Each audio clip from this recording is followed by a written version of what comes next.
Saya mau diskusi ya masih tentang Palestina. Jadi perkembangan terakhir adalah memang setiap kejadian itu kan selalu akan menimbulkan hikmah baru gitu.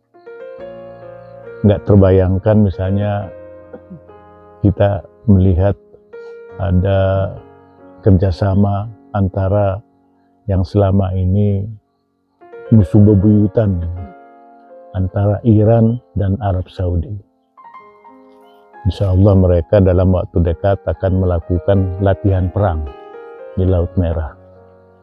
Ini adalah hikmah dari kekejaman Netanyahu dan pasukannya Israel. Dan ini sebetulnya menimbulkan banyak keuntungan jangka panjang. Jadi nggak kita lihatnya dalam jangka pendek, keuntungan dalam jangka panjang. Di Indonesia kan sangat terasa waktu Prabowo speech kemarin itu begitu menyebut nama Palestina kan gemuruh seluruh peserta sidang itu lintas kan, ada yang Islam, ada yang partai apa, tapi semua bergemuruh karena kekejaman Netanyahu itu sudah menimbulkan solidaritas yang sangat kuat, dan itu tidak terbatas hanya untuk umat Islam. Bahkan Paus pun itu kan mengecam dan seterusnya. Itu yang pertama yang kita lihat, dan ini adalah suatu sebetulnya keuntungan untuk umat Islam, karena selama ini kan semacam ada rekayasa dari Yahudi atau dari Amerika untuk selalu memisah-misahkan umat Islam ini. Misalnya yang kita lihat berpuluh-puluh tahun selalu antara Syiah sama Sunni itu kan nggak pernah bersatu. Ribuan tahun malah kan gitu kan. Nah ini dengan kejadian Palestina itu kesepahaman itu, kalau perbedaan itu kan memang sudah hakikatnya pasti ada ya. Jadi tapi yang selama ini kan yang selalu menonjol kita lihat adalah perbedaannya gitu.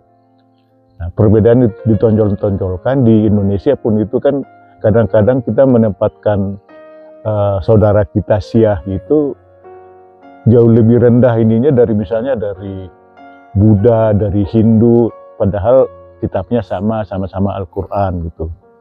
Kebetulan juga saya sempat berkunjung dulu ke Iran karena ada konferensi STIL ya di Iran. Itu sebenarnya nggak ada yang terlalu aneh lah istilahnya ya. Ada beberapa. Nah ini dengan Palestina sekarang ini kita lihat itu antara Sunni dan Syiah ini ada dialog, paling tidak ada kesepahaman bahwa jauh lebih berarti lah bagaimana memikirkan supaya Palestina ini merdeka daripada sibuk mikirin kita diadu domba gitu. Itu yang pertama. Yang kedua kita lihat juga dengan adanya kekejaman Israel ini menimbulkan semacam penemuan teknologi, terutama dalam teknologi perang. Kita misalnya nggak pernah membayangkan beberapa hari yang lalu pemberontak Houthi atau Hizbullah bisa menerbangkan roket persis di rumahnya Netanyahu. Rumah jendelanya hancur, berantakan. Oh, sayang orangnya lagi nggak ada di situ. Itu kan kalau kita lihat, kalau orang yang tahu koordinatnya itu ya, kok bisa itu dari Libanon bisa meluncurkan roket, lolos dari hadangan sistem pertahanan drone ada Aero, ada macam-macam, itu kan sistem pertahanan yang sangat mahal, nggak terdeteksi. Dan yang dituju apa? Rumahnya Netanyahu.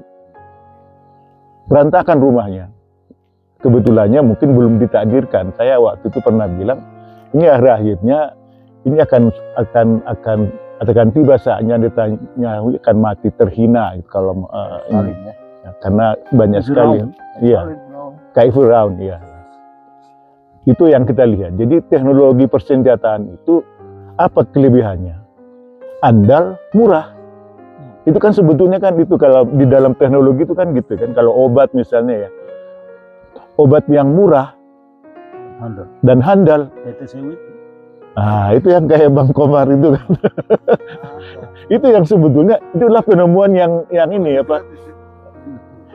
Jadi katanya di dalam itunya itu sesuatu yang murah malah gratis itu sebetulnya adalah sudah mendekati dari berkah dari Allah. Misalnya kita kan air kan gratis, udara gratis. Jadi tapi itu sangat bermanfaat.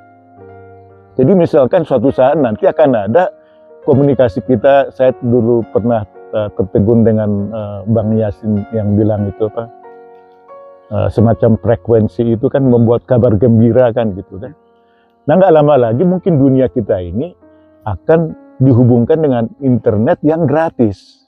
Nah, gratis itu kenapa? Sebetulnya gratisnya kita makainya, tapi sebetulnya kan dengan menyiapkan itu banyak juga keuntungan-keuntungan yang diperoleh oleh si provider gitu. Tapi itulah kira-kira itu yang lain lagi adalah anak-anak Muslim. Anak-anak Muslim nggak jauh-jauh lah, cucu kita aja. Kita kalau lagi ada apa gitu, ayo Pung kita berdoa untuk Palestina. Gitu. Ada anak-anak yang berusia yang sangat kecil itu. Nah dua orang-orang yang kayak begini itu kan sangat mungkin akan sangat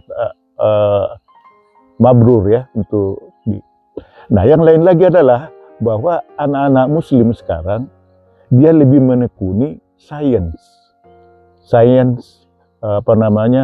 terus lawyer ya. Jadi kalau perhatikan misalnya di Inggris ya, di Inggris orang-orang Muslim itu apa bedanya dengan orang-orang yang orang putih yang non Muslim?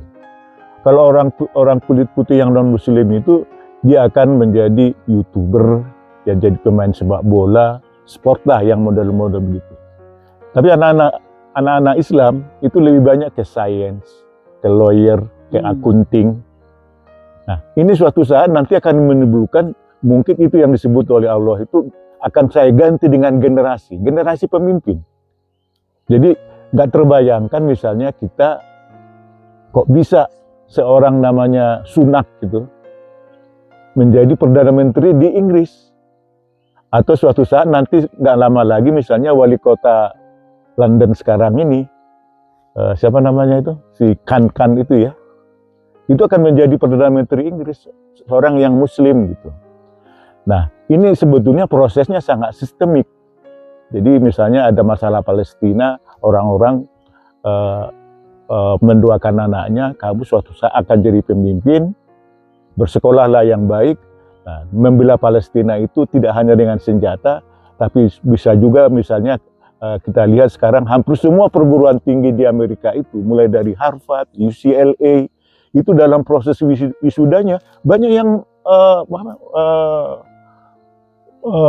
memasangkan bendera Palestina. Jadi ada orang yang rela pada udah di ini dia mau melakukan semacam sandiwara tingkat tinggi gitu ya. Dia nggak terlibat di dalam demo segala macam karena dia akan menjadi cum laude. Jadi dia nggak mau terjun di situ supaya tidak terdeteksi oleh intelijen. Nah, pada saat itu dia masukkan dia sebagai mewakili mahasiswa karena dilihat jejaknya ini nggak ikut demo, nggak ikut segala macam. Tiba-tiba dia berbicara tentang Palestina. Itu sangat heroik kan gitu ini. Jadi taktis, heroik ini yang saya lihat banyak berkembang ya, dan itu lintas agama sebetulnya. Yang terakhir misalnya kita lihat sudah ada pengelompokan dua. Itu di blok NATO itu sekarang pecah ya. Itu kan misalnya Macron ya Perancis itu udah sering adu mulut itu sama Netanyahu itu karena Macron ini kan kemarin hampir kalah dia dan ditolong oleh sayap kiri itu pro Palestina. Sama dengan di Inggris. Di Inggris itu malah dia dituduh sebagai orang yang mempengaruhi sistem pemilu di Amerika. Karena apa? Karena relawannya dia datang ke Amerika untuk memenangkan Kamala Harris. Nah, itu dari Inggris itu datang ke sana dengan apa namanya volunteer ya, jadi nggak bisa di ini kan namanya volunteer, dia wisatawan, tapi sebetulnya dia relawan untuk menang Kamala Harris, karena Kamala Harris ini harus dimenangkan kalau mau Palestina cepat merdeka, karena platformnya Demokrat lah satu-satunya yang ada two state solution itu di Republik nggak ada itu, nggak ada platform Palestina merdeka itu. Nah, ada lagi yang paling baru adalah perkembangan dari apa yang disebut sebagai BRICS. BRICS itu apa? Brazil, Rusia, India, Cina plus. Nah, ini adalah pengelompokan, tadinya pengelompokan ekonomi, tapi sekarang sudah menjadi pengelompokan istilahnya itu yang pro-Palestina. Jadi nggak ada anggota BRICS itu, yang kemarin lagi ada di Rusia itu, nggak ada yang nggak pro-Palestina. Nah, jadi sementara BRICS-nya udah pro-Palestina, yang kelompok yang sebelah sini, yang Amerika dan G7, G20 itu yang masih pecah. Ada yang pro-Palestina, ada yang... Nah, kalau dilihat dalam perspektif ini sebetulnya, kalau kita katakan, ya, insya Allah Palestina ini dalam berbagai elemen-elemen yang sangat fundamental itu hanya menunggu datangnya generasi baru yang akan jadi pemimpin. Dan ternyata juga membuktikan bahwa perjuangan itu itu yang paling menarik. Jadi Israel itu salah sangka, dipikirnya kalau membunuh Ismail Haniyah, terus yang kemarin Sinwar, itu masalah jadi selesai kan gitu kan.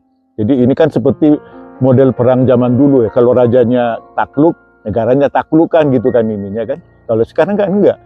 Kejadian yang kemarin yang bom yang meledak di rumahnya Netanyahu itu setelah Sinwar meninggal. Jadi berarti komando militer itu seperti kita imam di sini. Kalau imamnya syahid, ya ada makmun yang gantiin.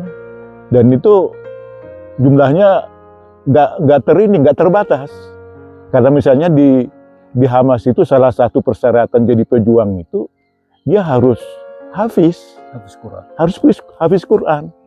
Nah, hafiz Quran itu nggak hanya sekedar itu. Kalau disebut hafiz Quran, itu pasti intelijensinya sangat tinggi. Makanya di Indonesia sebetulnya nggak usah bikin tes-tes yang sulit-sulit. Jadi kalau penerima mahasiswa itu lewat hafiz saja, udah pasti orang itu punya intelijensi yang tinggi, punya memori yang sangat baik. Nah, Hamas itu salah satu persyaratannya, itu pejuang-pejuangnya itu seluruhnya, bukan hampir seluruhnya adalah hafiz. Nah, ini saya pikir itu membuat semangat juga untuk kita untuk saling mendoakan kita ininya, karena kadang-kadang kita ini kan sering kali kita merasa terenyuh gitu ya, kok Israel ini kadang-kadang kan kita nggak sabaran gitu, ya Allah kapan ini dibantu, karena kita lihat itu sehari 1.000, 5.000, 10.000 nggak habis-habisnya. Tapi saya pikir sih itu memang pergantian generasi lah yang nanti akan insya Allah mau Palestina merdeka insya Allah. Sekian kuliah 3 menit ya. 7. Hah? 13 menit. Diskusi 3 menit. Hubungannya dengan